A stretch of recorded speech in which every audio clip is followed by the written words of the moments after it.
Greetings, my good friends, producers, music lovers, and each and everyone watching this video. And as always, if you are new to this channel and you haven't subscribed, please just support the channel. Take some few minutes just to subscribe and put that bell so that you get each and every video that we do at this channel. Today's video is a bit different and interesting, especially to all upcoming producers, not just upcoming producer. I think to each and everyone, because I'm going to react to a video of a certain gentleman.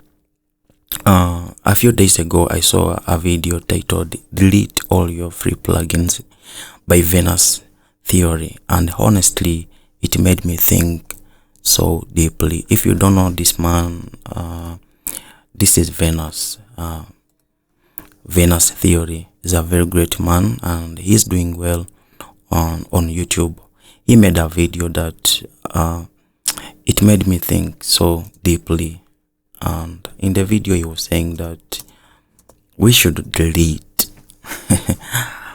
we should delete free plugins out of our systems. Yeah, so all the producers, music makers, I think this video and this title is so touching to all of us, including myself, because if you are a music producer, you probably have hundreds of free plugins installed in your DAW. As you can see, my list is loaded. It's loaded with so many plugins, as you can see. Yeah, but here is the real question: are all these plugins actually helping me or helping us to make better music, or are they slowing us down? That's the question. So today we are going to react to this video, and I'll show and share my honest opinion as a producer and a victim to some of the points that this gentleman was raising in his video. So I'm going to play you just parts of what Venus was saying. Yeah. Yeah.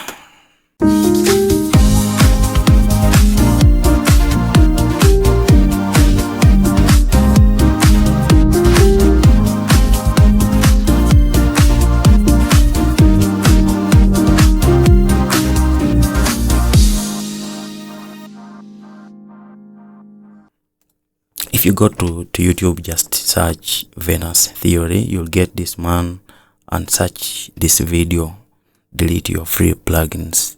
You'll hear Venus explaining better. So let me just play you just parts. So here's a question that might make you a bit uncomfortable. If you had to guess, what would your ratio be of plugins and samples and stuff you've downloaded this year to actual finished pieces of music you've released? If you're watching this video, I'm guessing you're not very happy with that answer, but it does bring up an interesting question. How the hell did we end up here exactly? In the age of producing where we can have 10 terabytes worth of plugins and samples and whatever and still feel like we have nothing to say. How exactly did we get tricked? Yeah, honestly, okay, according to me as a producer, I think this is already a controversial take. Why? Free plugins have helped us as producers so much to make music. Without free tools, many people wouldn't even get into music production in the first place. Let me show you what I mean by this. Let me show you.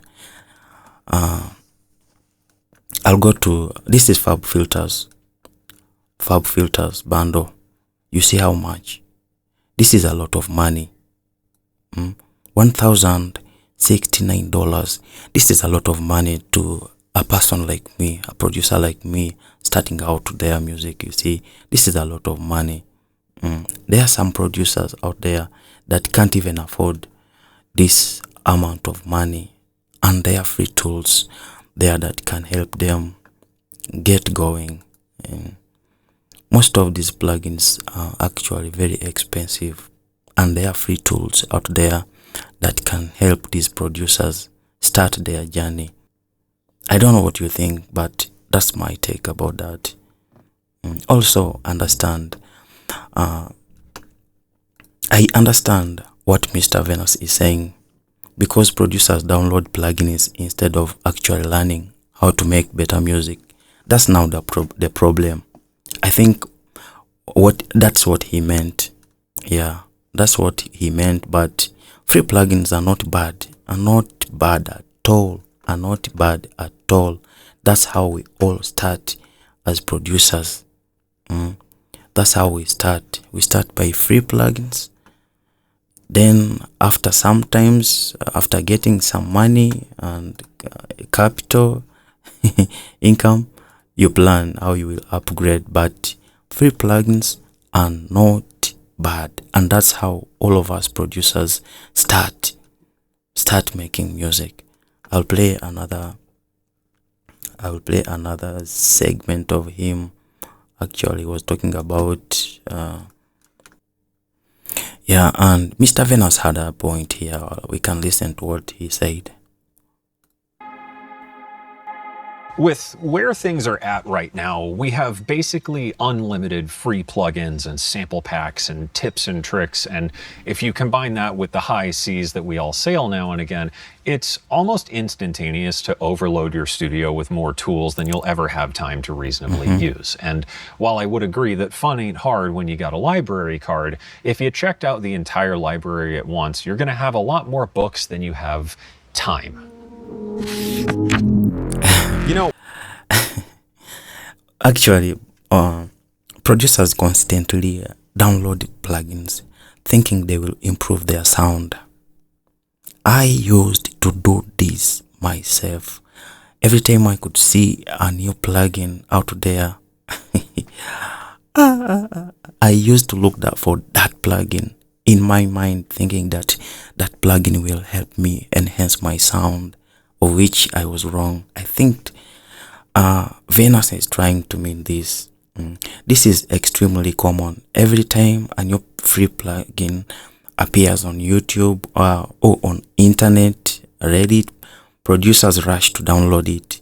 But the problem is that most of these plugins never get used. Never get used. As you can see, I have a huge list of plugins in my folders, but I only use a few plugins. I've seen producers with hundreds of plugins installed, but they only use maybe 5 or 10 of them regularly. What actually improves your sound is not the number of plugins you have, it's how well you understand the tools you have already. I think Venus has a point, because this is a problem in the industry, especially for the beginners or the upcoming producers. Yeah, for the pros, I think they have already mastered this trick and they use few tools to achieve better mixes.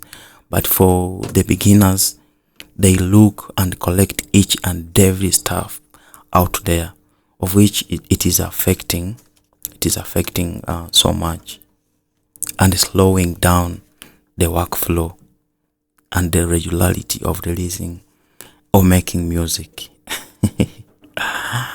Yeah, and there's another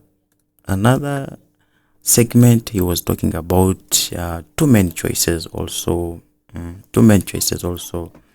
Let's see what this man had to say. Yeah. Months, because I didn't want to. You can start from here and just write out every single plugin that I had, at least that I could remember. Then I just put a star next to the ones I had actually used, at least within the last couple months, because I didn't want to reinstall and re-link my accounts and authorize them and whatever, because that sucks and it takes forever. And I had music to make. And the most incredible thing happened. Suddenly I was just left with tools that actually served a purpose to get a job done. I guess the point I'm getting at here is if your plugin list looks like this, I'm going to go out on a limb and guess that you probably haven't made as much music lately as you would like to. And I've been there. I was there for a lot more years than I really... I think this is a point. This is a very, very, very important point he was trying to make, that too many options make it harder to finish music. This is correct, and I support him very, very much with experience. Why am I saying so? This is a real psychological problem. It is called choice overload. Choice overload. When you have too many options, your brain struggles to make decisions. You struggle to figure out which tool to use or which plugin to use in a certain situation. So Venus is saying something that everyone should understand about the workflow of music, and for music producers as well. If you have too many choices in your collection, most likely you are going to get a problem of decision making about which plugin to use, that we are calling choice overload. So instead of finishing a beat, you spent 20 minutes scrolling through compressors or EQ plugins. Yeah. This is interesting, and still you haven't even. You spend 20 minutes to 30 minutes looking for which tool am I going to use. Man, yeah, I think he has a point. He has a point here. Yeah, so my advice is that this is why many producers or even professionals keep their setup extremely very, very, very, very simple. I used to ask myself why professional setups or chains are not fancy at all. They are very, very, very, very simple, but the result is very big and huge. Yeah, very huge and big.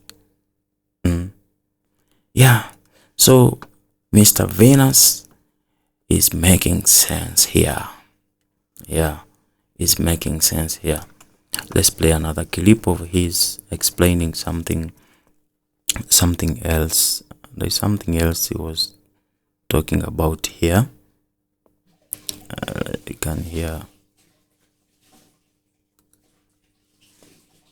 minimalism and whatever while I sit in a studio surrounded by about 93 billion different things. But I would counter that by saying, everything in here serves a very clearly defined purpose for me, from my banjo to my Erhu to my drum machines to my crappy samplers and everything else in between. And that's what minimalism is about, right? It's just a way of curating things to where everything you have serves a purpose and provides value to whatever it is that you're doing. I think it's pretty cut and dry. And when it comes to being a musician with a minimalist mindset to all these things, the thing to keep in mind is that the job is not to fill your hard drive and your studio space with products. It's to fill that with projects. Anyways, back to the video. Yeah.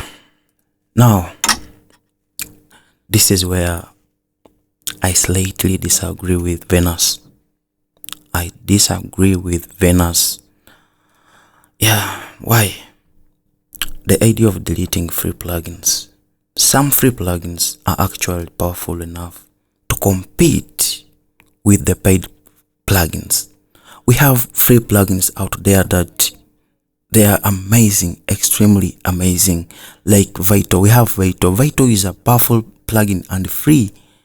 We have Nova, TDR Nova. We have Valhalla Supermassive. Those are free plugins that can even compete better than the paid versions. So the idea of deleting free plugins, I disagree with that, Mr. Venus.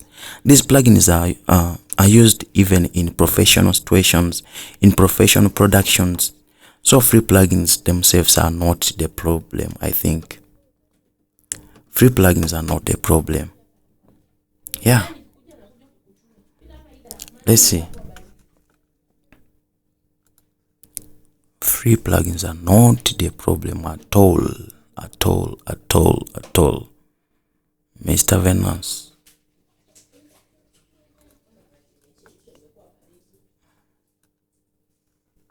I don't need the greatest idea in the world. I just need one thing that I like, and that's enough to get the ball rolling to just get the job done. Now, in absolute fairness, in the landscape of video game music, it's pretty easy to get away with very little and just hang out on one chord for like 9.5 minutes. But that's because in a game, like 70% of the time, probably, you know, the music is just not the point of what's going on. But if we pop out of that bubble for a second and just look at what the kids are listening to now, I would say, you know, like the Billie Eilish effect is more than observable in the landscape of contemporary music, whether it's Sabrina Carpenter writing an ABBA song in a different font, or Charlie Puth pretending to come up with a song on the spot after dumping a bucket of raw hamburger meat on a baby or whatever.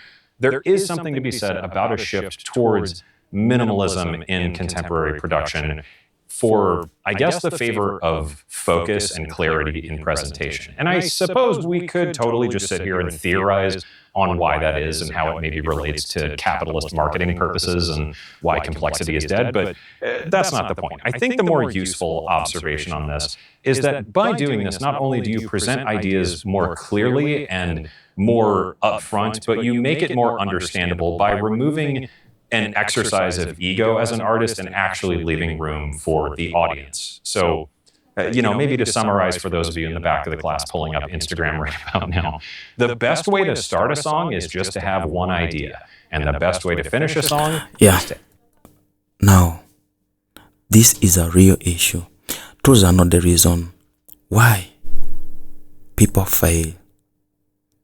Tools are not the reasons why people fail, because I know many producers believe a new plugin will fix their sound, but the real improvement comes from learning, mixing, mastering, arrangement, and sound design.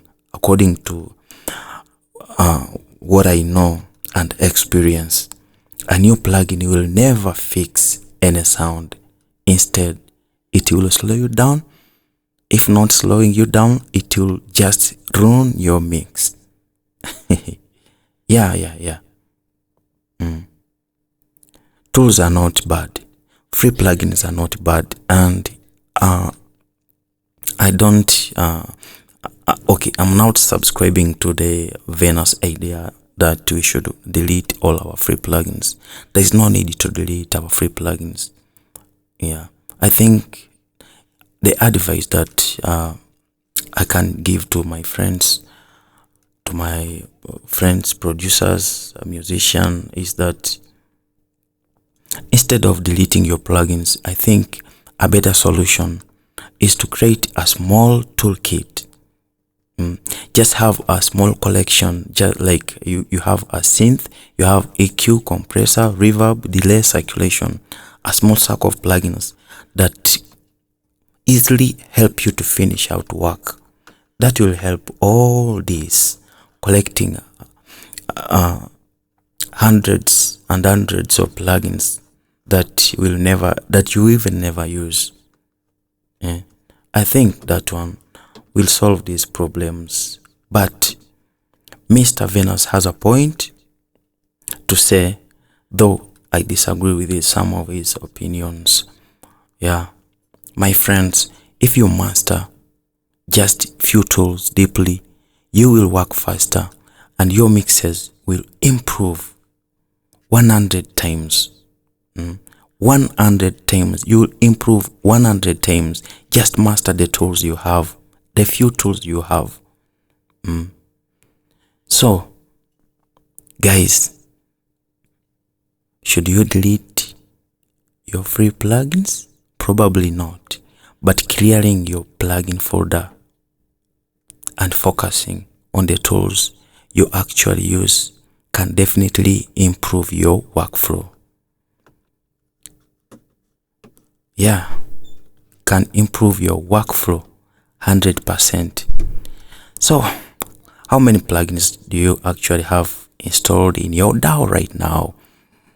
You can answer me in the comment section. Thank you for watching, and if you haven't subscribed, please do so. Bye bye.